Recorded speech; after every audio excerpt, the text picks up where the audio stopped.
everyone, I'm Bradley and welcome to another episode of Project Unknown, where we discuss the mysteries of this world and beyond. As always, we are not experts, just two friends who love to discuss it. I'm going to pass over to my co-host Reanna, who's going to tell us what we're discussing today. All right, so first I'm going to apologise as I sound a little bit weird. I'm getting over a cold. Why can't you just always feel good? Like, what's with this? Yeah, I'm sorry about that. It's my crap immune system. But I do apologise for that. However, I will tell you about the topic we're going to be discussing today, and that is demons and demonic possession. Now, this is a huge topic. This is massive. When I originally brought up the idea of doing this, I was like, yeah, it's fine. There's not that much information. There's a lot. But here we are with like pages of notes later on. Yeah, there's a lot of information for this, and it's another one of those topics that makes me feel a bit uncomfortable because, you know... I like that you feel uncomfortable about this topic, but you're the one who was like, yeah, let's talk about demonic possessions. That's what I want to discuss. Yeah, well, it's interesting, right? There's a lot of information on this. Well, I've always been interested in demonic possessions ever since I watched the film The Exorcist. Like, yeah, from day dot, you watch that film and then instantly you're just like, oh, okay, this is interesting. Yeah, this is a thing that apparently happens. So, yeah, and we'll talk a little bit about the film and pop culture and that as we go as well.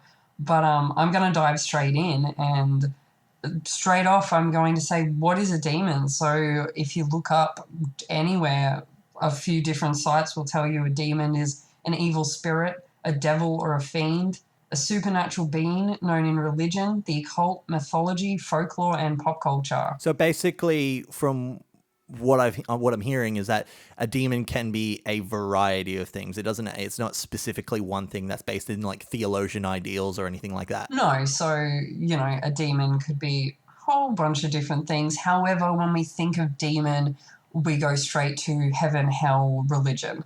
So that's sort of what a demon is the most known for, you know, fallen angels, being a creature of hell. That's what we know a demon as. Yeah, something that's born in the depths of hell that's now like rising out and possessing people, which, let's be honest, in today's day of age, like with what's happening around us, might just be happening to everyone. Yeah, wouldn't be surprised if, you know, demons decided to just crawl out of hell right now and join what's happening in our world. It would make sense for 2020. Yeah, exactly.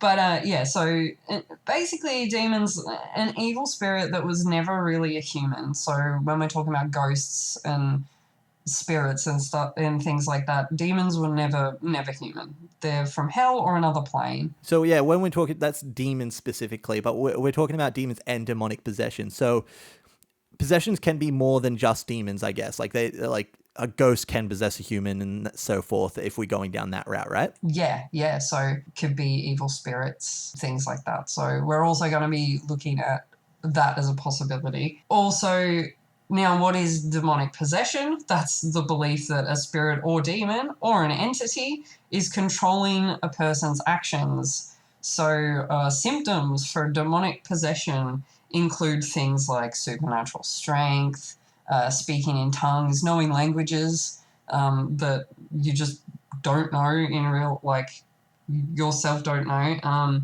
knowledge of things that the victim would not know. So, like, knowing someone's personal history when you've never met them before, and things like rage, aversion to holy symbols, profanities, just a lot of yelling. Those are the symptoms. So, yeah, with the first thing you absolutely said, which is, like, super strength or paranormal supernatural strength, like, are we talking like a little child can pick up a car sort of supernatural strength, or are we just talking like they're just unnaturally strong for what they are? Just like unnaturally strong. Like, we'll get into it a little bit with one of the cases we talk about, but just being unnaturally strong for who you are, like kids having strength of like, you know, weightlifter or something like that. Oh, okay. So it's not like you can ask to be possessed and then suddenly like you're a superhero running around like saving the day because you've got superhero strength and all that sort of thing. Do not ask to get possessed because you want to be a superhero. Please don't do that. So with demonic possessions, one of the things that I found out about it is that even if it's super small, you still have to willingly let the entity possess you. Yeah, so there's a lot of things in different like in cultures and religions, where you've either got to be willing to let this spirit or demon possess you, or, you know, in a lot of media and things, it's like you have to be weak. That's why a lot of children get possessed. It's almost like coerced into being Yeah, possessed instead yeah. of just like, yeah, willingly let it happen. Yeah, Okay. so that sort of happens as well. But yeah, in a whole bunch of different articles and things, it's either you willingly are becoming possessed, or, you know, you're ill, and that's sort of how it can possess you. Okay, so with demonic possessions, I guess, like, do they manifest differently to other possessions? Like, obviously you do have ghosts that possess humans just to get their name across or get their word across, sort of thing, and all this sort of stuff. Demons obviously being an evil entity or something that's just trying to cause chaos. Is there a difference between the two possession styles? Well, it seems that a lot of demonic possessions are inherently like believed to be of a religious nature, more so than, like, you know, just a ghost possessing somebody, which could be more supernatural, more paranormal than religious. But this is all on like articles and things, because a lot of these possessions is Catholic priests. So I guess the difference would be also in demonic possessions, there's a lot of aversion to holy symbols, again, the whole religion thing. So there could be, you know, there could be a few different reasons, but as we talk about the cases, you'll be able to see sort of what these symptoms are. Well, from the symptoms that you've described so far, is there a possibility, and from what I've read, there seems to be the possibility that demonic possessions and all this sort of stuff, especially being within the religious community itself, that these people are actually just mentally ill and are just manifesting stuff that's been like forced upon them into their head, or not so much forced upon them, is like what they've known, what they've always known, and that's now manifesting in a mental illness. Yeah, so researching this, that's almost like the sad reality of a lot of these cases. And, you know, if you're looking at this purely from a scientific point of view, that could very well be the case. In my research, we found out there was a priest named Dr. Richard Gallagher, who is also a trained psychiatrist and all that sort of stuff, that helps the church determine the difference between a real demonic possession and what is most likely a mental illness. And from what he describes, like, he's seen all the different bits and pieces that can happen. Like, he's seen people contort into weird positions, and he's seen the cursing and the profanity and all sorts of stuff. But then he says, like, only like 10% of all the things that he sees are actually real possessions, and most of them, like 90%, is people with a mental illness of some variety. Yeah, wow, that's crazy. I do want to get into the fact that with this comes like once people know about demonic possessions and once it becomes more of a reality, more and more people have had it happen to them. Like, obviously, you do your research, and back in the 18th and the 19th century, yes, demonic possessions were happening, and like there was witchcraft and there was all sorts of stuff. But if you compare it to how many possessions are happening today, like between 2004 and 2018, which is a 14-year gap, there went from, in the US alone, there was 12 exorcists, and then by 2018, there was 100. Demonic possessions have risen to about, like, for some priests, up to 2,000 cases a year. Yeah, wow, that's crazy. So it's interesting in the case of, with social media, with TV, with all of these things being so accessible and us seeing possessions so more frequently, that with that comes the coincidence that people are just being seen as possessed more. Like we are able to diagnose mental illnesses a lot more as well. So is it possible that all these people that have schizophrenia and all that, being just within the churches, are also just instantly being diagnosed with possession by the devil?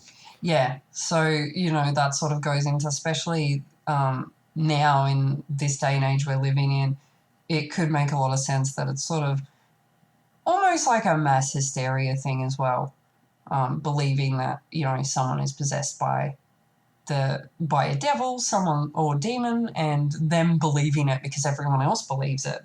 But like you were saying, this is seen through all cultures and societies, and has definitely risen in cases.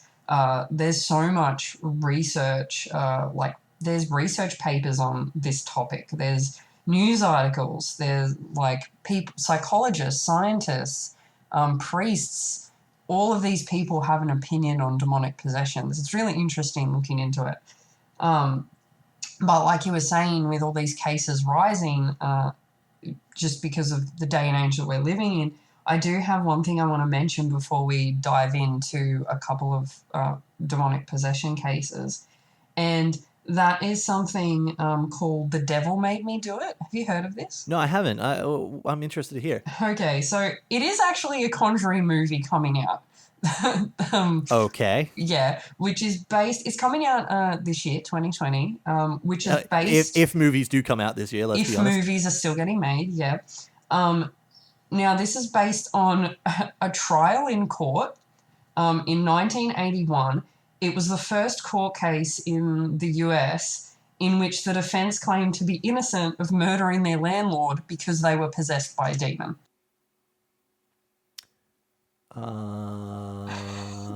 Okay. So this is the first court case in the US where someone was claiming innocence because they didn't do it. Innocence via the devil. Yeah, they didn't do it. The demon did it. Now, they did get charged, though. They got charged with manslaughter of the first degree. It was classified as manslaughter instead of murder. Yep. So they're in prison, but they got manslaughter, not murder. That's a lesser charge, though, isn't it? It is. Interesting. Yeah, so I also look into this case. There's a lot more to it than what I just said. It's actually quite interesting, which I guess why they're making a movie about it. Okay, I guess I'll have to look into it a little bit more, but from what you just described, it sounds like a reasonable defense, I guess, if dependent on who's involved in the actual hearing, the judge and all that sort of stuff, who's religious, who's not. It sounds like a way that people can actually lesser their murder charges in the court system.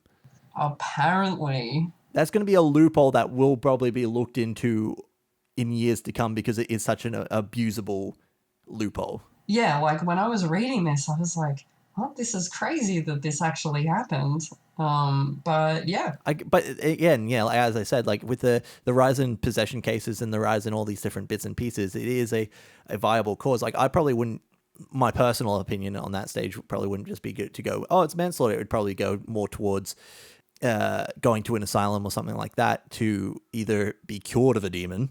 Yeah.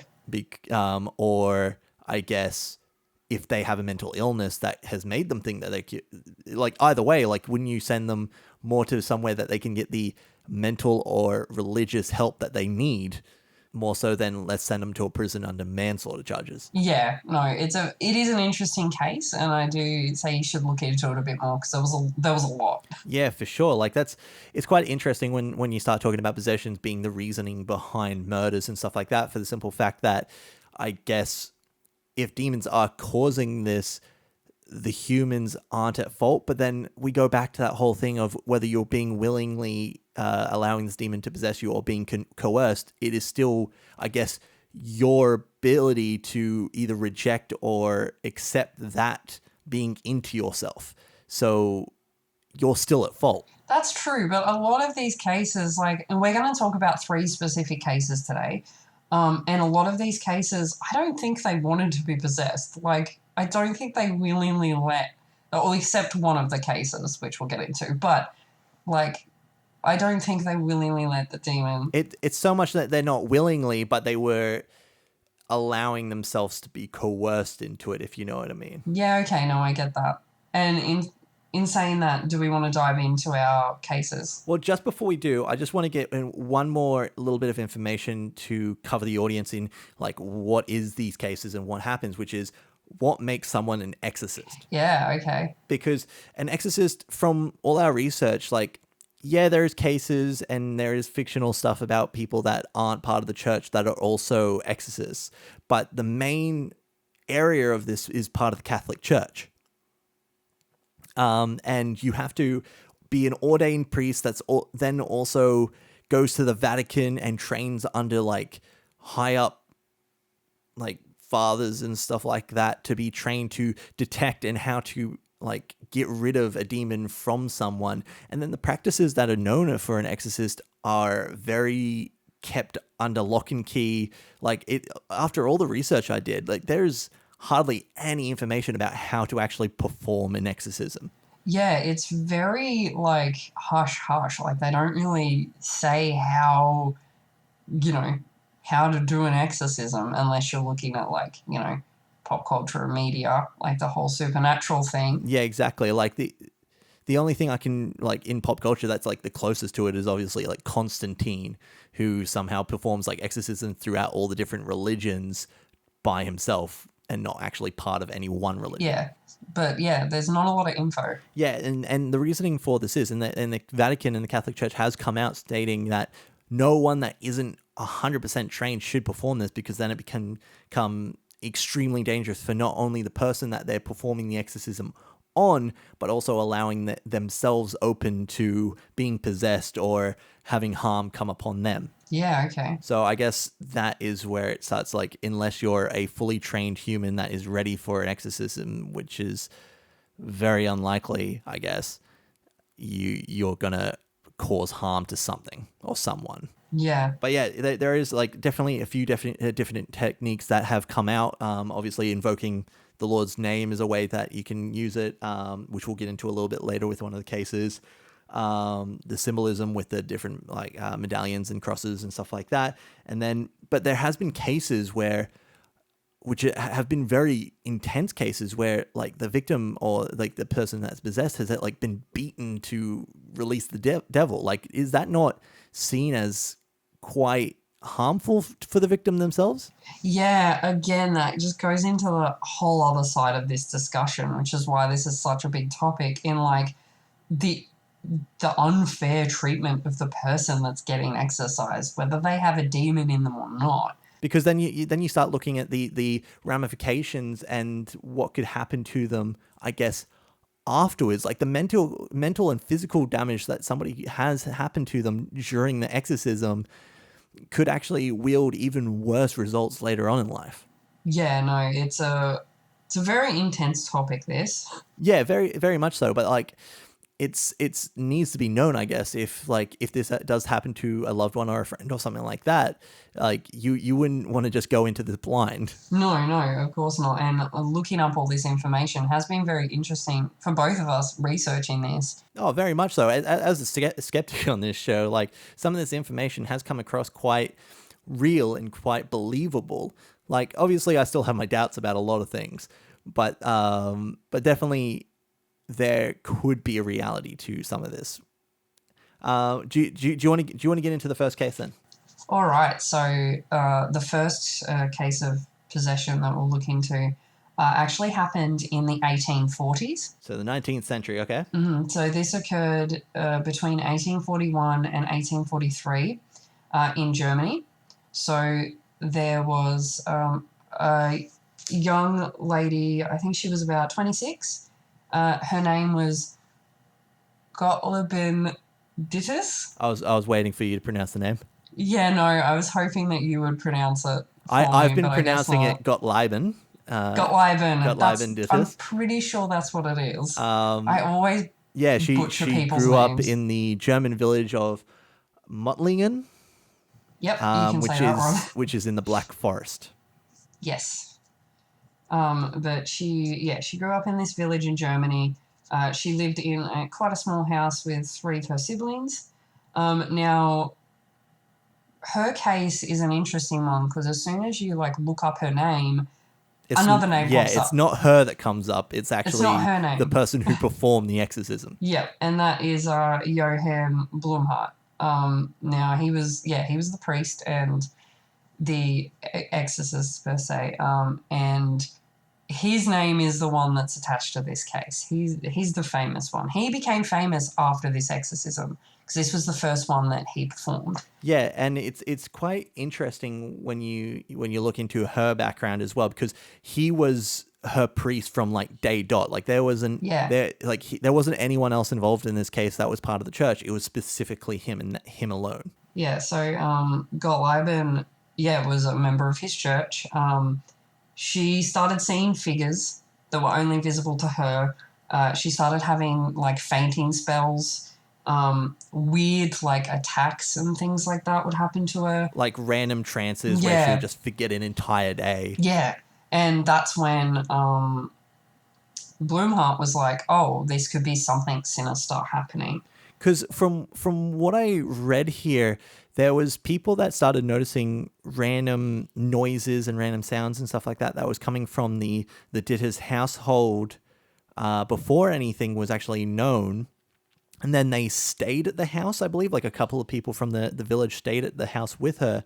And that's when they noticed that they thought the house was possessed, as far as I was aware.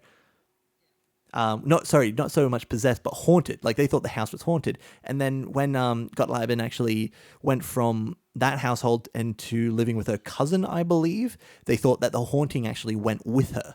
Yeah, they thought that was sort of the reason for her weird behavior. Yeah, it had nothing to do with her being specifically possessed, but the actual house being like haunted by a presence or something like that. One of the presences that she actually saw was a woman holding a baby as well, which is interesting to say the least. Yeah, okay. But yeah, it wasn't until a little bit later on that after the hauntings had like been happening and stuff like that, which Bloomheart was called in, and then when he interacted with her and apparently saw things levitating and smashing and you know all the supernatural stuff that you hear during a possession, that's when he was like, no, there's an evil entity here. Yeah, okay. And then he decided that he should perform the exorcism. Mm-hmm. Yeah, and yeah, like I was saying, he became very famous after this. There is a quote that you might have heard before that he said when he did the exorcism. It's the quote is Jesus is Victor. Yeah. So which is a very famous quote when you look at anything that's based on like demonic possessions and religious sort of like pop culture and stuff like that. You'll see or hear the quote Jesus is Victor. That is to beat the devil. Like we have had Jesus's power, we had God's power come upon us and be able to release this person of their possession. Yeah. So he said that during the exorcism, and then after that, Gottlieben was fine. She went back to normal. Fine to a degree. Like, I feel like after a possession, there is no way that you're just going to be like, I'm all good now. Yeah, no, she went sort of back to normal. But, he's still pretty famous, and there's actually, like, a little museum dedicated to him in Gottleiben's old house. Which I still find funny that, like, the museum to this guy is in her house. Yeah, I know. It's like I said, you look up her name and his name comes up. Her name doesn't even come up straight away. So in her case, like, from what I've read, she had, like, this is where that conversation between demonic possession and ghostly spirit possession and all that comes into question, because, yeah, he thought that she was possessed by the demon, she was possessed by the devil and all this sort of stuff, but then apparently he was talking to, like, hundreds of different spirits that all had possessed her, and that she like had all of these different people like that were possessing her, and different spirits were specifically going through her to talk to Johann and all this, and he had specific conversations and all that with them. Yeah, okay. So in her case, we could say that, okay, maybe this was a more of a ghostly possession than a demonic one. Yeah, and the reason I bring up this specifically, like with the fact that there was multiple different spirits and all that, comes down to, we've had discussions before where, especially with mental illness, there's the multiple personality disorder that comes with like schizophrenia and all that sort of stuff, which then leads to the fact that if she was having all these different personalities showing up, is there a possibility that this was just like one of the earlier cases that we know of with multiple personality disorder? Well, yeah, in saying that, this was in the 1800s. Like, other stuff could have happened. This, the probably information's been lost in the process. But, yeah, it could definitely be that, especially in the 1800s, mental illness was not really understood at all. So, it could definitely be the case. Yeah, exactly. And it was 2 years of exercising Gottlieben before she was actually cured as well. And in that time, her sister got possessed by some of the demons that were possessing her. Like there were so many different intersections and crossovers between all the different family members. It was insane. Yeah, no. It's a pretty interesting case when you dive into it a little bit, but The most interesting part I found, and I don't know how you see it, is the fact that after this, Johann becomes this massive celebrity within the religious community, and she's all fine, and then she joins him, and I'm like, that seems really like skeptical that no other person was involved, like from the church was involved in this thing.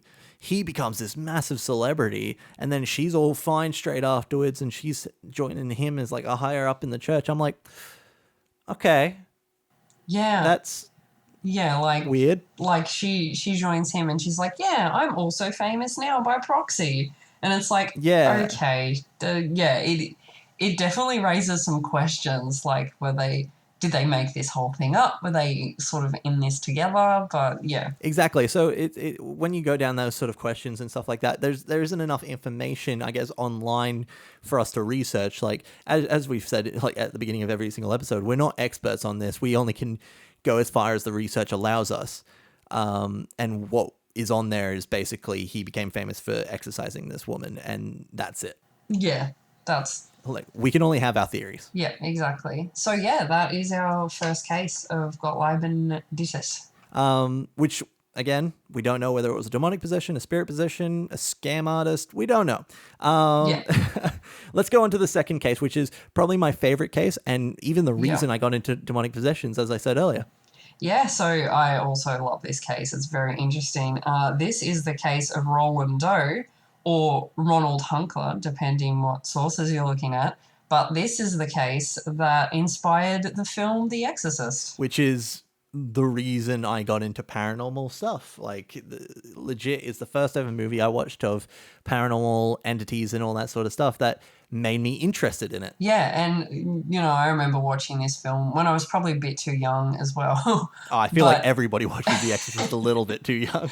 But, yeah, no, this film really, this is a classic film. A lot of people will know The Exorcist, and when it did come out, as a new film, it freaked everyone out. Like, this was a scary movie when it first came out. And not only that, I guess, you don't even have to watch the film to know The Exorcist, I guess. Everybody, whether you've watched it or not, you still know about the head spinning around, you know about the projectile vomit, you know about the all those bits and pieces. Like, it's happening in every little bit of pop culture in the world when it comes to possessions. This is the possession. Yeah, this is it. And a lot of people some people know that this was based on sort of true events, inspired by true events, but a lot of people don't know the case. I didn't know that he was named Roland Doe or Ronald Hunkler. I didn't know that.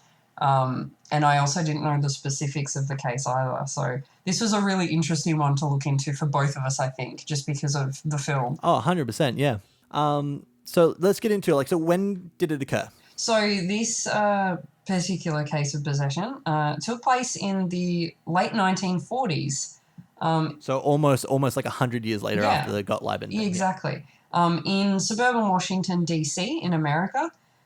So this starts with Roland, who I'm pretty sure his real name is Ronald, but they changed his name to protect his identity at the time. Understandably. But I'm just going to call him Roland because that's sort of what the case is most famously known as. Roland was 13.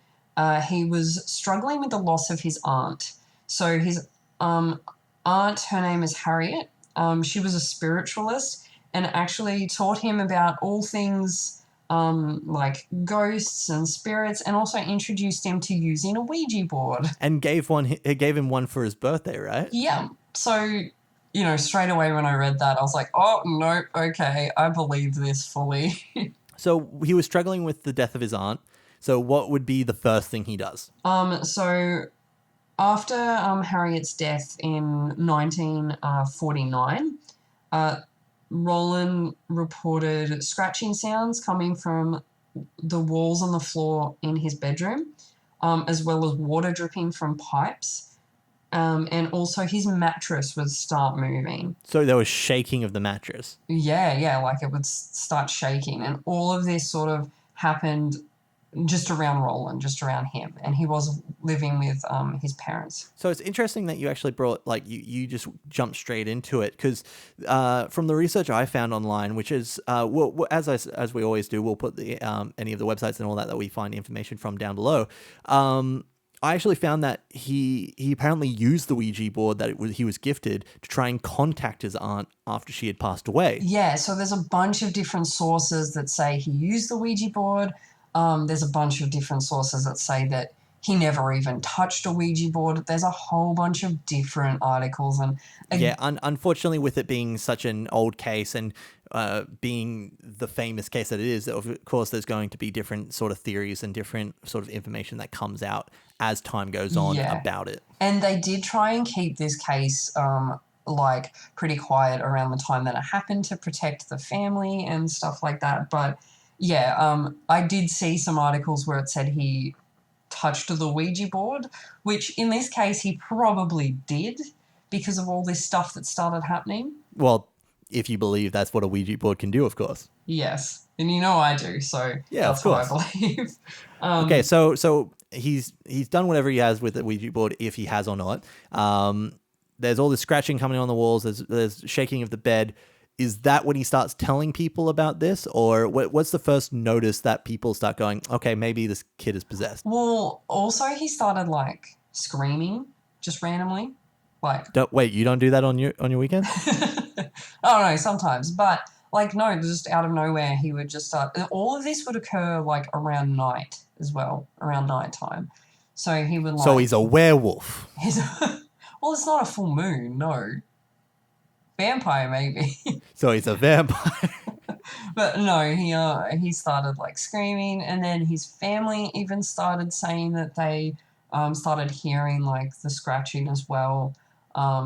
And he basically deteriorated in the fact that he just started like having convulsions and screaming, and like there were scratches over him. And that's when they were like, okay, we're going to get help from like doctors and psychiatrists. And then eventually they landed on their local minister, who put them in contact with a Roman Catholic priest who goes by the name of Father E. Albert Hughes, and he is the first one that did the exorcism, the first exorcism. So there's multiple. So I do want to bring up like the fact that you were talking about how he got scratches over him and stuff like that, because that will come into play, I guess, when the first blessing or exorcism started.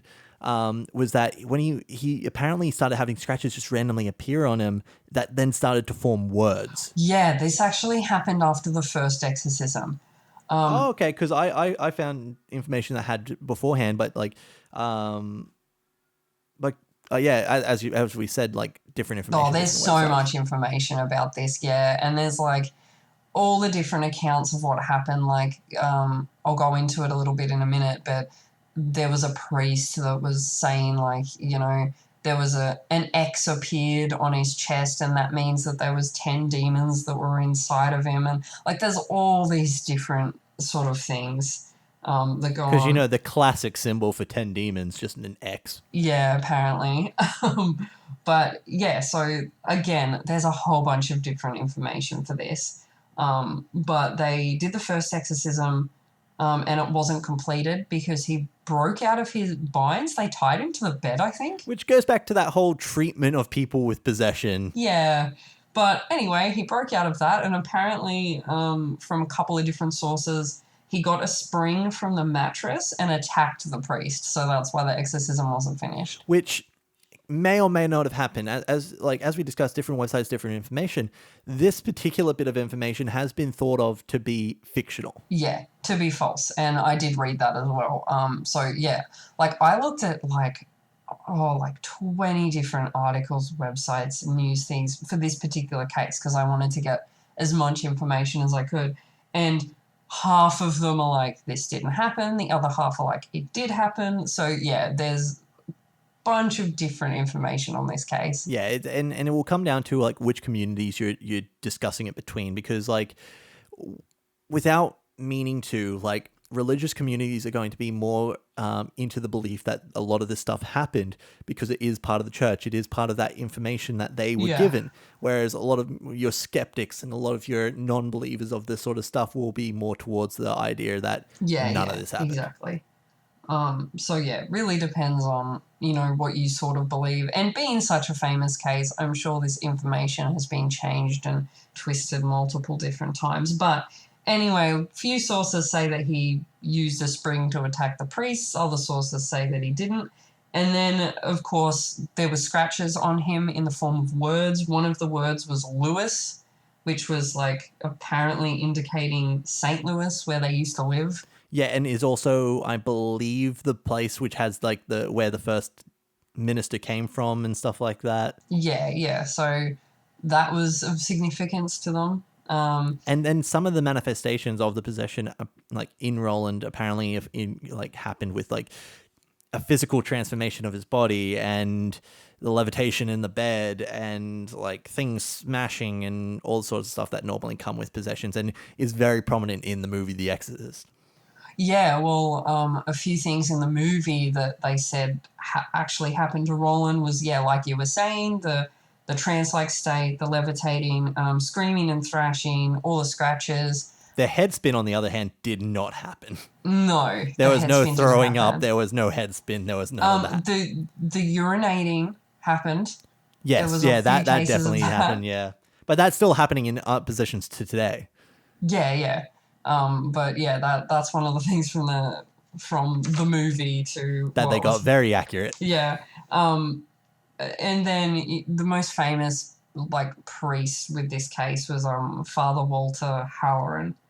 And he's the one that he performed a number of different exorcisms with the Archbishop on Roland. And that was that was when it came to like 2 months later, right? And that was around the time that he actually got cured.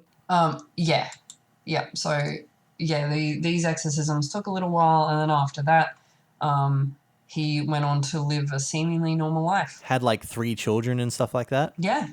Like he was no history of anything after this, no history of mental illness, as far as we know. One of the things I thought was odd that came up in the information was, and this is something that I'm not quite understanding of, which is like the fathers and the ministers that all came in that were describing like he was cursing and there was profanity, and they said that he was using words not known by a child of his age. And to me, that's kind of wrong. Like, a child hears things and they're going to say things that they're not meant to at their age. Like today, I'm sure that I can probably go down the road and find a 6-year-old that knows like a swear word. Yeah. So I reckon a lot of the stuff he was saying, he probably heard adults say in passing. And like, he was like 13. So yeah, like you're going to hear things and you're going to know what words mean. Just because you're 13 doesn't mean that you don't know what they are. And I find, especially within the churches, they are a little bit innocent towards their thought processes of what children of his age would have been knowing. Yeah. No, I agree.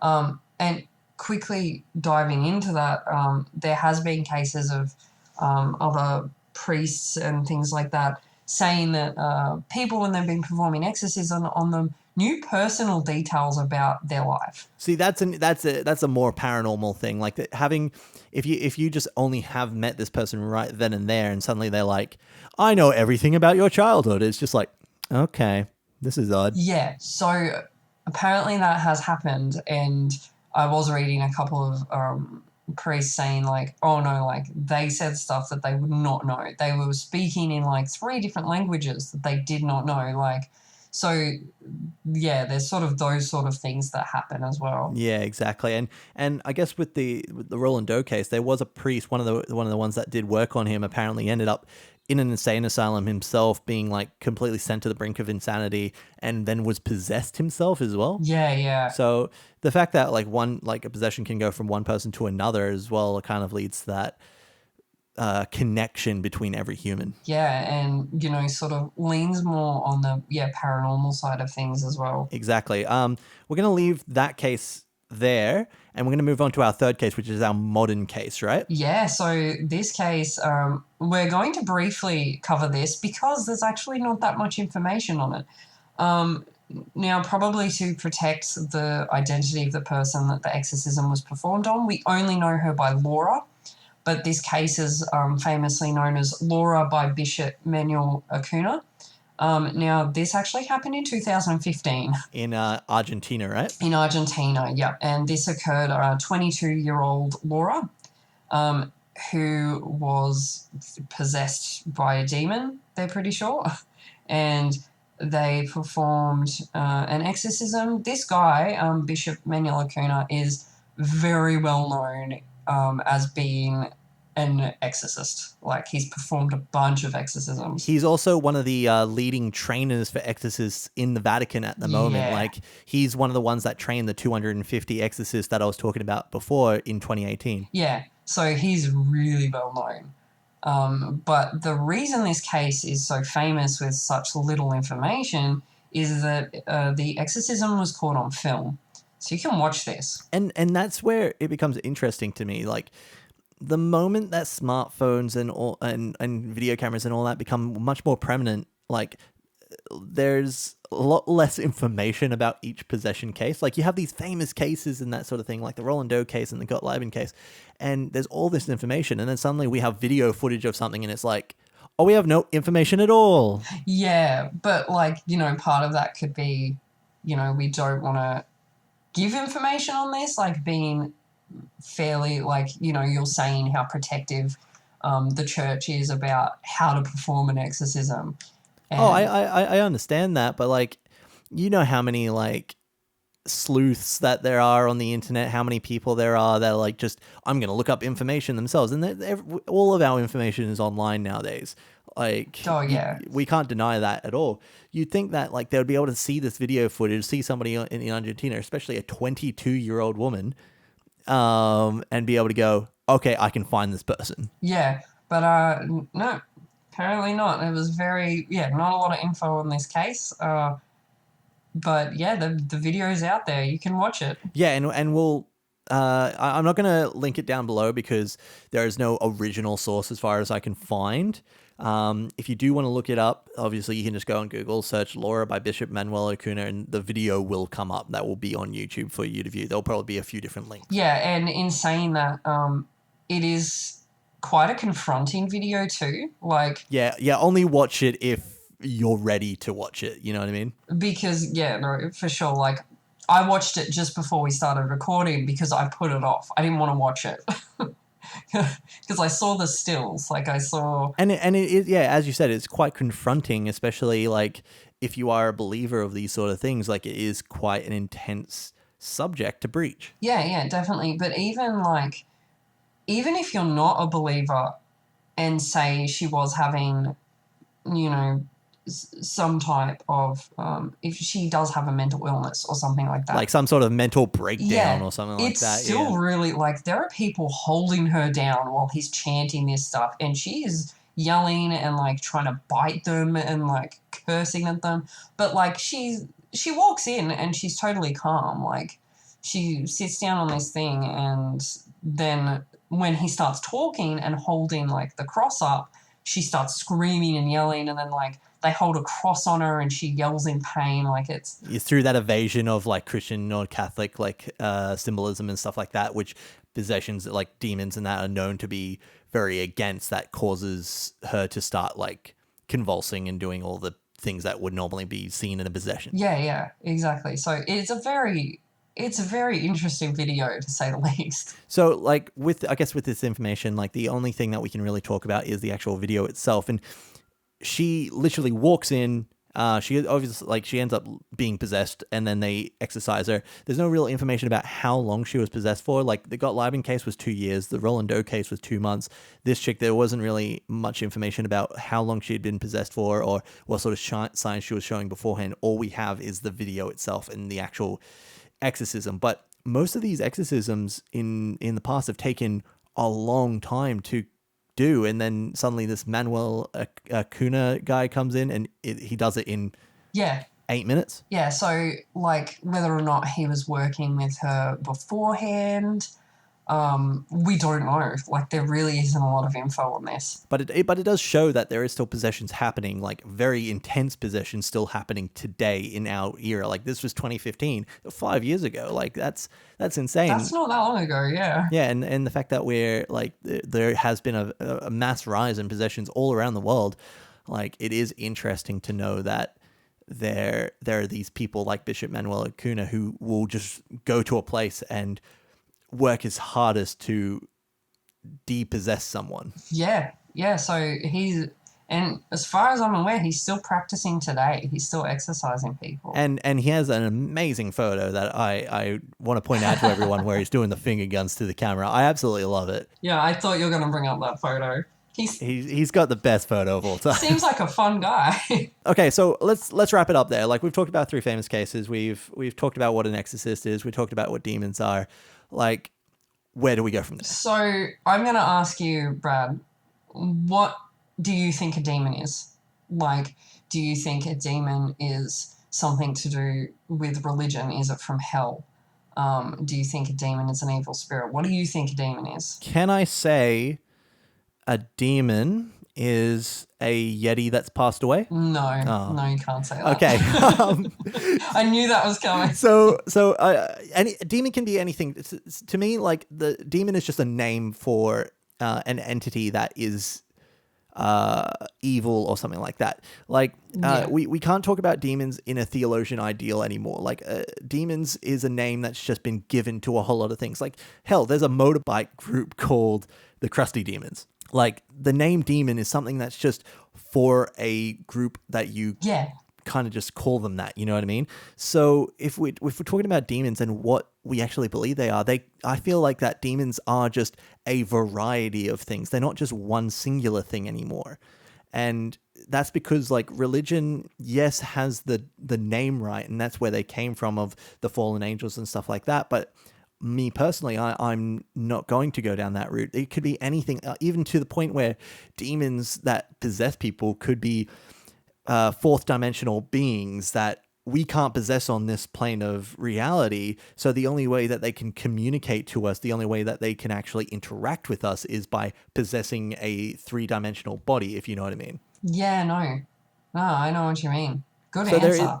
So there is always the reality that like demons aren't even from what we see as the universe as it is. Like even if you are religious or anything like that, demons might not be something that comes from hell or anything like that. Like if we looked at angels in theologian society and stuff like that, then and an angel possessed a human, but then they performed bad deeds in a human body, does that make them a demon, or are they still an angel? So I guess demon is just a name to encapsulate all of these things that it could possibly be. Yeah, no. And like, you know, saying it like that, it sort of does make sense to say a demon could be many things. Could be, you know, malevolent spirit, could be, you know, something from another plane of existence. So I do sort of agree with you there, because that's pretty much what I was going to say. Yeah, and it's interesting to think about on that sort of case of things, because a lot of people believe that, demons are specifically one thing or the other. And with today's day and age, with there being so many religions that have happened over millennia and different like scientific principles and different sort of everything, I guess you can't ever go, this one thing is this, especially when there is no proof that that thing is this. Yeah. And with there being so many different variety of principles and stuff like that, we have to go down the route of just thinking, okay, maybe this is a collection of things. Yeah, no, I totally get that. Because I guess like we discussed before this episode, that if you believe in demons and come from hell, then you have to believe that there is a heaven. And then once you have demons, you have angels. And then that's where you start becoming more religious, I guess, because you have to believe in all these religious entities. Yeah, and like that's why when I started researching this, I was like, I just thought straight away of demons as an evil entity. And then I was like, oh, no, it's the whole, like, you going into the Bible and religion and fallen angels and going to hell. And yeah, very, very big topic. Yeah, so it's interesting talking about all that sort of stuff.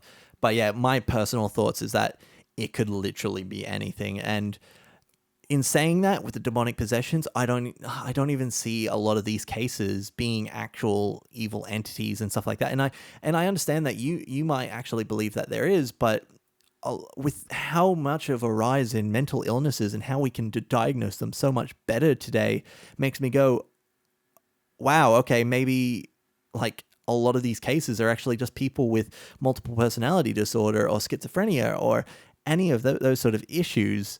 And we just, back in the day, especially because if you look at them, like all these demonic possessions are always people who are religious. You don't see like an atheist who then gets possessed by a demon, you know what I mean? Yeah, no, I totally get that. And then you can even talk about mass hysteria. Exactly. And if other people are believing it, then you do as well, sort of thing. Yeah, so it's very much interesting that it's only found within a certain community of people as well. Yeah, and like in saying that, hey, demons could very well be real. Like, but 100%. Like I'm not going to discredit it one way or the other. We have no proof. No, and that's always what it comes down to for me. All right, well, you pretty much summed up what I was going to say. I do believe demons are an evil entity, however. I do believe that they are malevolent in nature and have never been human. So maybe you could say I believe demons are sort of like evil spirits in a way, but they're not like ghosts. Yeah, they're an evil entity of some description, whether they're from heaven, hell, different universe, whatever. They're just an evil entity of some description. Yeah, exactly. Okay, fair enough. Yeah, that's what I believe. And to wrap everything up, I guess, so do you believe demons are real?